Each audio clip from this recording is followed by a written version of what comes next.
When World of Warcraft launched in 2004, it changed video games forever. It wasn't just a game, it was a massive online world where millions of players made friends, battled monsters, and went on epic adventures. But nearly 20 years later, WoW is showing its age, and it's time to start thinking about what is next. I will say, Dragonflight has been a great expansion so far, and honestly, if Blizzard keeps this pace of putting out content, people will continue to be happy and more people will come back. But I don't think enough people will come back. Not enough for long periods of time at least. Every new expansion going forward will bring back a lot of people, but most of them will slowly trickle away once the honeymoon phase of a new expansion goes out. And let's be honest, people that haven't played World of Warcraft before are not interested in playing a 20-year-old game. A new expansion, a massive overhaul of the leveling system, none of that is going to suddenly boost the player numbers and keep them up. The only thing that can do that is a new game. New games are fun and exciting. Plus, it's a chance for Blizzard to go back to the drawing board and rebuild the game from the ground up. So let's talk about how I think WoW 2 should work. And let's start with a totally unique and original name, World of Warcraft: A World Reborn. The core of any compelling video game lies in its ability to weave a narrative that grabs the player's attention and keeps them engrossed for hours on end. In the case of World of Warcraft, its rich lore and expansive world have continuously provided that immersive experience for its millions of players globally. As we think about A World Reborn, or AWR, the concept of a refreshed and reimagined world, as well as the lore, comes to mind. AWR could offer an ideal opportunity for a soft reset of the narrative, without discarding the lore that makes WoW unique. In this reboot, the story could commence right after the events of Warcraft 3: The Frozen Throne, but instead of retracing the familiar narrative path of the original WoW, the developers could be empowered to forge a new path, the freedom to rewrite major plot points, and introduce unexpected turns in the storyline, which could usher in a breath of fresh air, creating a sense of excitement and suspense for the players. Just imagine the multitude of possibilities that this soft reset could present. Picture a world where Arthas, known for his tragic descent into the Lich King, never succumbs to the corruption and instead emerges as the savior of Lordaeron, purging the undead from his kingdom, alongside his mentor Uther. A World Reborn could also mark a return to the roots for player agency. Instead of being the hero or champion, players could again become the nameless adventurers that they were at the beginning of WoW. This would offer a more grounded and relatable gaming experience, giving us plenty of story beats of us going after smaller threats in the world. I don't know about you guys, but if we have to save the world from another space demon for the 100th time, I'm gonna lose it. When it comes to the scale of the zones in World of Warcraft, they're incredibly small.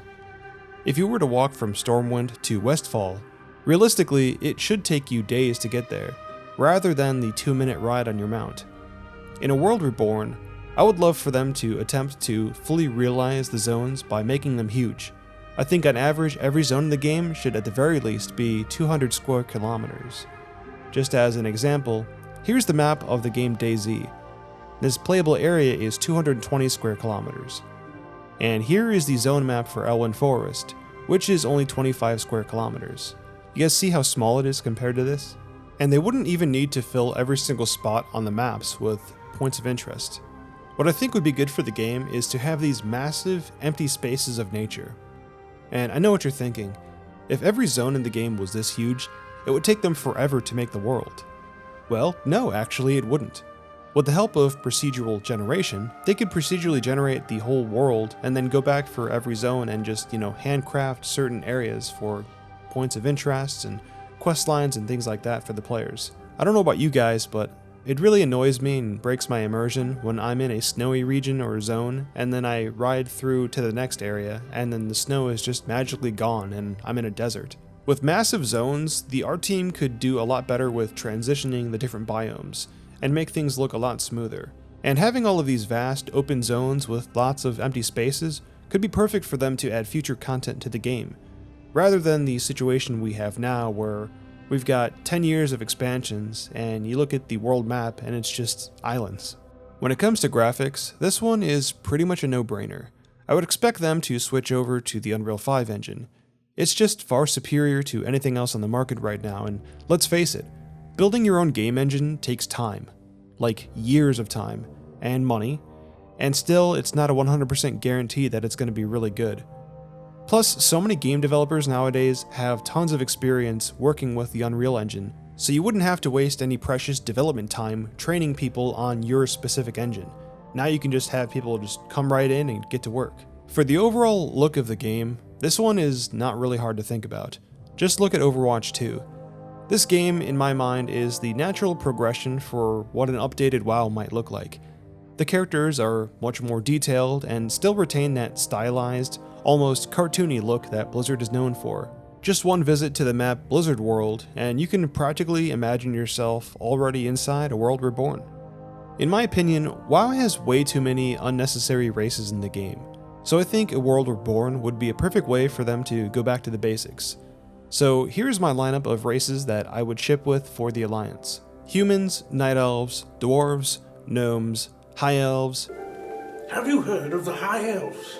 And Half Elves. Keep in mind that when it comes to Half Elves, you would have two versions. You would have a half human, half high elf, and then a half human, half night elf. And then for the Horde, they'd be getting the Orcs, Trolls, Tauren, Goblins, Ogres, half Orcs, and Undead. Keep in mind when I talk about half Orcs, I'm assuming they're half human, half Orcs. And then for the Undead, one particularly interesting proposal that I think would be really cool for the Undead race in A World Reborn is that the idea that they could not only have the body type of a human, but literally any race in the game. So if you wanted to be a undead Tauren, or an undead gnome, or undead orc, or ogre, you could totally do that. Of course, when it comes to customization, there should be a ton of options. Plenty of different hairstyles, scars, facial features, tattoos, you name it. I would also introduce another way to make your character unique, and that is by choosing a background. A background would be a role-playing story beat for your character. Depending on your character's background, there may be unique dialogue choices in certain quests. But one of the biggest changes to character creation that I think would be a huge improvement to the game would be giving players the option to choose their body size, each race having a slim, average, and muscular build. Because let's face it, who doesn't want to play a muscular gnome warrior? Classes in World of Warcraft play a huge role in shaping the player's experience. They are the vehicle that the player drives through the game, and are at the heart of the character. At the heart of this proposed change, the idea is that when players finish creating their character, they actually don't select a class during character creation. Instead, upon entering the world as a level 1 character, players would be directed to speak to a class trainer, and would guide them in their path into becoming a specific class. The classes that I think would be good to ship with A World Reborn would be the Warrior, Paladin, Monk, Mage, Warlock, Priest, Shaman, Druid, Rogue, and Hunter. And then we'd also introduce 2 new classes to the game, the Bard, and then also the Necromancer. Class trainers would also play a huge role in the game, and players would be frequently going back to talk to them and interact with them for more quests as they level up. I think a good balance would be having a new quest from your class trainers every 5 levels, and these quest lines would take you all the way to max level, and the quests themselves would be very class-specific oriented, and have tons of flavor. And of course, these quest lines from your class trainers would have a huge storyline to follow.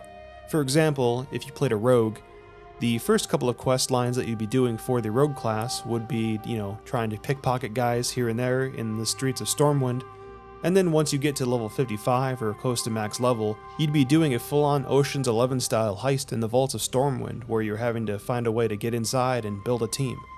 When it comes to factions, I still think it's important to have the Horde and Alliance still being kind of at war or at ends with each other, but I think the idea of players being restricted to only interacting and questing with players of their same faction is kind of an outdated thing. So in A World Reborn, regardless of your faction or race, you'd be able to group and interact with players across the entire server. The only difference here is that if you're a human, you probably would not be welcome in Orgrimmar, and vice versa if you're an orc going over to Stormwind. But of course, there would be plenty of neutral towns or areas for you and your friends to group up and hang out at. NPCs and questing in A World Reborn would be pretty different than what we're used to in retail WoW. For starters, every single NPC in the game would be fully voiced over, and on top of that, you would have actual dialogue options and choices when talking and interacting with other characters. We must reach the helm before we transform. Who am I? Your only chance of survival. So instead of just clicking and accepting a quest from an NPC, you could actually talk to them and interact with them a little bit. Maybe ask them about surrounding things or current events that are happening, and they'd be happy to talk to you about them. And sometimes even just talking to NPCs through dialogue would even open up potential side quests for you to do. So there would be a pretty big incentive for players to actually sit down and actually read, or in this case, listen to the quest text. Combat in any game can play a pivotal role in the player's experience, and getting it right is literally a make or break moment for the game and your players. At the end of the day, I think a lot of people don't want to have these super overly complex rotations for their characters. So in a way to try to simplify things and make things a little bit easier and less overwhelming, I think having the player's hotbar be limited to 12 abilities at any given time. Of course, the player's spellbook would always have dozens of spells, but they wouldn't be able to use every single one of them at any given time. This would create an environment where players would need to strategically choose which spells they want to have active. They would assign these spells to their hotbar, functioning in the manner of a talent tree. Each ability would consume a certain number of points from a pool of 12, and the remaining spells would be temporarily disabled. And of course, a player would be able to change their spells out whenever they want, as long as they were not currently in combat. Although a cooldown system could be implemented if people are trying to exploit the system. Simplifying the combat would remove unnecessary complexity to the game, allowing players to focus more on strategic gameplay rather than managing an overwhelming spellbook. I think also having the combat go back towards more of a slower paced system than what we're used to in retail WoW, where the current trend is to literally just AoE pull everything and burn it down as quick as possible. I think going back to a slower paced system where if you're by yourself and you pull more than 2 or 3 mobs, you're going to be in trouble. One of the more primary ways that AWR could aim to enhance the overall player experience is by implementing advanced social features. The incentive not only to modernize the game, but also fosters a more vibrant and interconnected gaming community. To begin with, the game could introduce proximity voice chat. This feature not only adds a layer of realism to the game, but it also makes coordination during complex quests and battles more straightforward. Also, proximity voice chat is just hilarious, and it makes for great content. And also, the game being able to be played on not only PC but also consoles would greatly increase the number of players being able to play together. The endgame content in World of Warcraft has always been a crucial aspect of the player experience. In AWR, the intention would be to evolve this experience to be more engaging, less time-consuming, and more accessible to a wider range of players. Mythic Plus dungeons would still form a core part of the endgame, offering a 5-man dungeon experience with scaling difficulties. However, there would be several changes. Firstly, the fortified affix would be eliminated, and tyrannical would just become the default. Now of course trash in 5-mans would still be difficult, but the idea here is that the main focus would be on the bosses being the truly difficult part of the dungeon. Additionally, the timer for the keys would be removed as well, removing the stress and anxiety of players having to race against the clock. As for raiding, it would now cater to 15 players, but with a twist. Raids could be attempted with as few as 5 people, with the raid scaling accordingly to maintain a challenge. A full 15-player team would still be required for the cutting-edge achievements. With this change, it allows raid teams to still be able to raid that night, even if a few people are missing, and being able to go in there with less people and still get gear and attempt the fight is something that would be really nice. Each raid would contain a maximum of 10 bosses, and the overall size of the actual raid zone would be a lot smaller to decrease the unnecessary transit times. The bosses would also feature less complicated mechanics, focusing on well-telegraphed pushing attacks that reward players' skill and awareness. There would be less trash between boss fights, and checkpoints for players to respawn when they die right outside a boss room. Basically, the idea here is that the idea for people raiding every week, we would want them to not spend more than 4 hours per week raiding.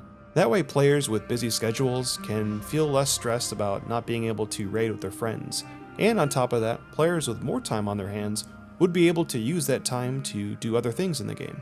PvP would be reimagined, making battlegrounds the primary focus. They would be designed as large-scale 20v20 conflicts, reminiscent of the beloved Alterac Valley format. Battlegrounds would also incorporate elements of Warfronts, requiring teams to gather resources, upgrade their base, and be able to spawn more powerful NPCs to aid their cause. Of course, arenas could still exist, but I would limit it to a 3v3 format only. And when it comes to queuing up for the battlegrounds, you'd have a couple of options. For ranked, you would have a soloable version only where everyone just goes in as themselves. You'd have a group queue for 5 players, and then you just have an unranked mode which basically everyone can just jump into whenever they want. Professions form an essential part of any MMORPG, offering players opportunity for immersion, crafting useful items, and engaging with the in-game economy. In A World Reborn, this progression system would be revamped and expanded to offer players greater choice and a more tangible impact on the world around them. Gathering professions would form the foundation of the crafting system, with herbalism, mining, woodcutting, skinning, and fishing. Each of these professions would provide the raw materials necessary for crafting a variety of items, from weapons and armor to potions and building materials. Carpentry, the newly introduced profession, would allow players to construct houses, furniture, and engage in wood shaping. Player housing in AWR would be mainly instance-based. The way that this would work is that every single building or house inside the game that is not associated to a questline or an NPC, you could literally walk up to and buy. However, the houses would be instance-based so that you could not just walk into some random person's apartment, and that would also allow players to have multiple people buying the same house. So that way you just walk up to the house, and when you own that house, your house is the one that shows up to you or your friends. And on top of that, you'd be able to collect items and furniture around the world and be able to put those around in your house. And as we wrap up this video, I just wanted to remind everybody that this video is just entirely my opinion, and these are just, some ideas that I think Blizzard could use and add to their game. Obviously, I doubt if they ever did this, that half my ideas, or maybe even 90% of my ideas, would not make it into the next game. But either way, it's always fun to make these kind of videos and just kind of get people talking about it. But either way, I hope you guys enjoyed this video where I just kind of talked about where I think the game should go. Thank you so much for watching this video, and if you enjoyed the content, be sure to smash the like button, subscribe to the channel, and share this video with a friend. I'm still Solo, and I'll see you guys next time.